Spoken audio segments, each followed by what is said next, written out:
था। 12 का लोकसभा का चुनाव आपको याद होगा। 12 के लोकसभा के चुनाव में कन्नौज से निर्विरोध चुनने के बाद डिंपल यादव इस देश की 44वीं और उत्तर प्रदेश की चौथी महिला बन गई थी जिनको निर्विरोध चुन करके इस देश की सबसे बड़ी पंचायत में भेजा गया था। वो विधायक नहीं है, वो देश की सांसद है, मेंबर ऑफ पार्लियामेंट है। हम लोग तो उम्मीद करते हैं कि उत्तर प्रदेश के साथ साथ वो देश को रिप्रेजेंट करें। और आज सिर्फ डिंपल जी का ही जन्मदिन नहीं है, आज बहन कुमारी मायावती जी का। आलमबाग बस अड्डे एक बार जाइएगा, जो जिंदगी में पहली बार आलमबाग बस अड्डे जाएगा उसको बस अड्डा नहीं देख पाएगा, उसको लगेगा कि मैं एयरपोर्ट पे आया हूँ। ये अखिलेश यादव की सोच के पीछे कहीं ना कहीं डिंपल जी की सोच निश्चित रही होगी, ऐसा हम लोग मानते हैं।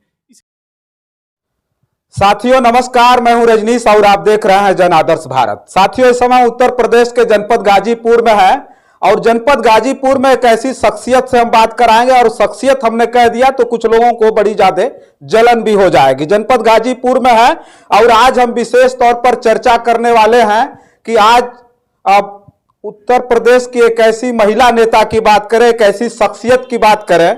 उत्तर प्रदेश के पूर्व मुख्यमंत्री अखिलेश यादव जी की पत्नी डिंपल यादव जी का जन्मदिन है। हाँ, वही डिंपल यादव जिस डिंपल यादव ने राजनीति में कदम रखते ही इतिहास रच दिया था। 12 का लोकसभा का चुनाव आपको याद होगा।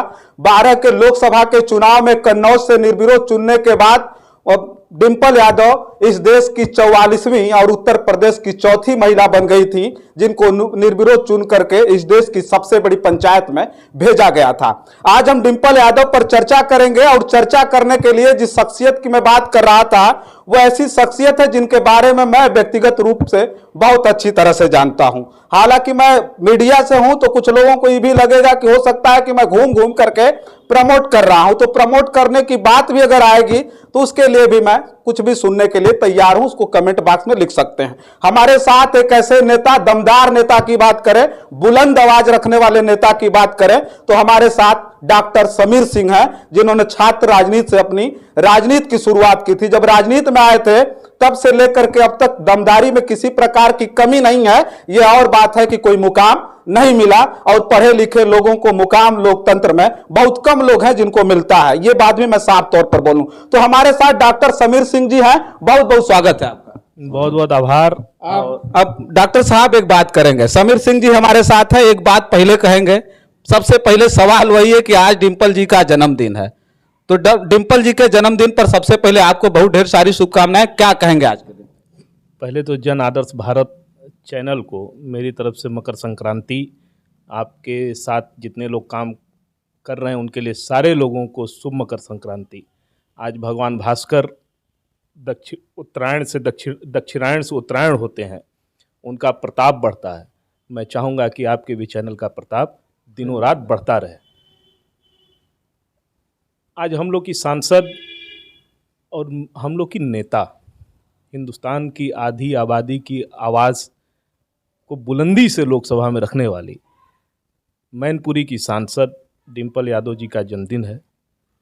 मैं डॉक्टर समीर कुमार सिंह पूरे जनपद गाजीपुर की ओर से समाजवादी पार्टी की तरफ से आदरणीय डिंपल जी को जन्मदिन की ढेर सारी बधाई शुभकामना देता हूं और उम्मीद करता हूं कि जैसे वो आवाज़ बुलंद करती रही हैं महिलाओं की, आगे भी वो आवाज़ बुलंद करती रहेंगी। अच्छा, एक बात हम कहेंगे, एक नारा लगता है जब जब डिंपल जी का जिक्र आता है तो नौजवानों में खास तौर पर बहुत ज्यादा नारा लगता है। लोग तब नारा लगाते हैं कि विकास की चाबी डिंपल भाभी। तो डॉक्टर समीर सिंह जी उस नारे को किस तरह से देखते हैं? देखिए, किसी भी सफल पुरुष के पीछे एक महिला का हाथ होता है और हम लोग सौभाग्यशाली हैं कि इस देश में सबसे बड़े राज्य में हम पैदा हुए। उससे ज़्यादा सौभाग्यशाली हैं कि हम लोगों ने 5 साल युवा मुख्यमंत्री के रूप में आदरणीय अखिलेश यादव जी के शासन को देखा। डिंपल जी चाबी कैसे हैं, ये प्रश्न का सीधा उत्तर ये है, जब भारतीय जनता पार्टी की केंद्र में सरकार थी और उत्तर प्रदेश में माननीय अखिलेश यादव जी की सरकार थी, माननीय मोदी जी गुजरात से 12 या 13 साल मुख्यमंत्री रहकर देश के प्रधानमंत्री बनने का गौरव प्राप्त किए थे। गुजरात में मेट्रो चल नहीं पाई उन 13 सालों में, ये अखिलेश यादव की अकेले की सोच नहीं रही होगी। ये निश्चित सम्मानित डिम्पल यादव जी ने ये कहा होगा, और या उन्होंने बैकबोन की तरह काम किया होगा पीछे से कि कुछ ऐसा करिए आप कि महसूस हो कि आप अखिलेश यादव हैं। तो जरा कल्पना करिए कि बिना केंद्र की सहायता के जो आदमी उत्तर प्रदेश के अंदर मेट्रो बड़े राज्य में बनवाता है, जो इकाना स्टेडियम बनवाता है, जो 10-90 चौराहा बनवाता है। आप आलमबाग बस अड्डे एक बार जाइएगा, जो जिंदगी में पहली बार आलमबाग बस अड्डे जाएगा उसको बस अड्डा नहीं देख पाएगा, उसको लगेगा कि मैं एयरपोर्ट पे आया हूँ। ये अखिलेश यादव की सोच के पीछे कहीं ना कहीं डिम्पल जी की सोच निश्चित रही होगी, ऐसा हम लोग मानते हैं, इसीलिए नारा लगता है। अच्छा, जन्मदिन पर एक और सवाल पूछेंगे कि जो डिम्पल यादव जी का उत्तर प्रदेश की राजनीति और खास करके समाजवादी पार्टी की बात करें तो समाजवादी पार्टी में लोग कहते हैं कि आने वाले समय में जो डिम्पल यादव जी का भविष्य है कि वो काफी बढ़िया तरीके से, चूंकि नेतृत्व अखिलेश जी कर ही रहे हैं, लेकिन बड़ी जिम्मेदारी के साथ उत्तर प्रदेश की राजनीति में डिम्पल यादव जी का भी एक जो है वो होगा, कद होगा और नेतृत्व के लिए वो आगे आएंगे, ऐसा लगता है आप लोगों को? सिर्फ उत्तर प्रदेश की आप बात क्यों करते हैं? वो विधायक नहीं है, वो देश की सांसद है, मेंबर ऑफ पार्लियामेंट है। हम लोग तो उम्मीद करते हैं कि उत्तर प्रदेश के साथ साथ वो देश को रिप्रेजेंट करें।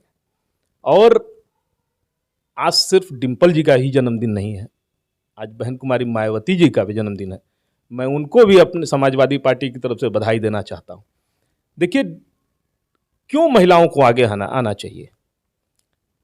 सबसे बड़ा प्रश्न ये है कि हम पुरुष हैं, हम गृहस्थ जीवन में भी हैं, लेकिन अगर महिलाएं सारी चीज को देखते हुए, गृहस्थ जीवन का ठीक से पालन करते हुए अगर राजनीति में है, तो उनके त्याग की कल्पना कर पाना बहुत कठिन है, उनके परिश्रम की कल्पना कर पाना बहुत कठिन है। हम आपका क्या है, कुर्ता पजामा पहने निकल गए, घर में क्या हो रहा है कुछ नहीं पता, लेकिन कोई महिला हो उसको पहले घर सहेजना है। घर सहेजने के बाद जो वो समाज में कदम बढ़ाती है, तो उसके लिए प्रोत्साहन के लिए हमको आपको साथ में खड़े रहना चाहिए। हम लोग पूरा उम्मीद करते हैं कि आदरणीय डिम्पल यादव जी सांसद मैनपुरी आने वाले भविष्य में देश का प्रतिनिधित्व करेंगे। अच्छा, मैनपुरी से तो वो सांसद हैं और इस बार मैनपुरी का जो चुनाव रहा है वो काफी मतलब ऐसा रहा है कि पूरा देश उस मैनपुरी को ही देख रहा था, सारे लोगों की नजर थी, चूंकि धरती पुत्र नेताजी माननीय मुलायम सिंह यादव जी का संसदीय क्षेत्र था, तो उनका हृदय कहा जाता था मैनपुरी। लेकिन अब शिवपाल यादव जी आ गए, तो इस बात को आप मानते हैं कि नहीं, शिवपाल जी की वजह से इतना बड़ा सम्मान मिल गया था, मिल गया डिम्पल यादव को मैनपुरी से? देखिए, ये बड़े दुख की बेला में ये उपचुनाव हुआ, जिसको हम लोग अपना सब कुछ मानते थे, श्रद्धेय नेताजी नहीं रहे। वो उपचुनाव था। नेताजी के नहीं रहने का जितना दुख है, उससे ज़्यादा दुख इस बात का है कि नेताजी की बहू चुनाव लड़ रही थी और ये उपचुनाव था, इससे सरकार बनती और बिगड़ती नहीं। भारतीय जनता पार्टी ने वहाँ अपना प्रत्याशी लड़ा दिया। ये स्वच्छ लोकतंत्र की मानसिकता कहीं से दिखती नहीं। उसके बाद तरह तरह के आरोप लगाए, जो नहीं करना चाहिए था। निचले स्तर की राजनीति की गई, उप मुख्यमंत्री, मुख्यमंत्री, गृह मंत्री, प्रधानमंत्री, सारे लोगों ने नेताजी को श्रद्धांजलि दिया, लेकिन जब चुनाव की बेला आई तो श्रद्धांजलि सिर्फ दिखावा लगी। अभी आप कुछ दिन पहले ट्विटर पे देखे होंगे, क्या नहीं कहा गया डिम्पल यादव जी को। और एक शब्द बता दीजिए, एक, कि डिम्पल यादव जी ने पलटवार किया। अभी परसों का आप देखिए अखिलेश जी का, जब उनसे पूछा पत्रकार ने कि क्या उस महिला की गिरफ्तारी होनी चाहिए, उन्होंने कहा कि नहीं, हिंदी दिवस के दिन मैं यही चाहूँगा कि भारतीय जनता पार्टी अपने भाषा पे सुधार लाए, महिला की गिरफ्तारी नहीं होना चाहिए। ये होता है बड़ा दिल। रही बात शिवपाल जी की, तो मैं कभी इस पर कोई जवाब इसलिए नहीं दिया क्योंकि चाचा भतीजे से अलग कैसे हो सकता है, बाप बेटा से अलग कैसे हो। ये श्रवण कुमार का देश है, जहां माँ बाप को कंधे पर बैठा के ले जाने की परंपरा रही। अगर बेटा गुस्सा होगा तो बाप से होगा, बाप नाराजगी दिखाएगा तो बेटा से दिखाएगा। तो ये अद्भुत रिश्ते थे, कभी अलग नहीं थे।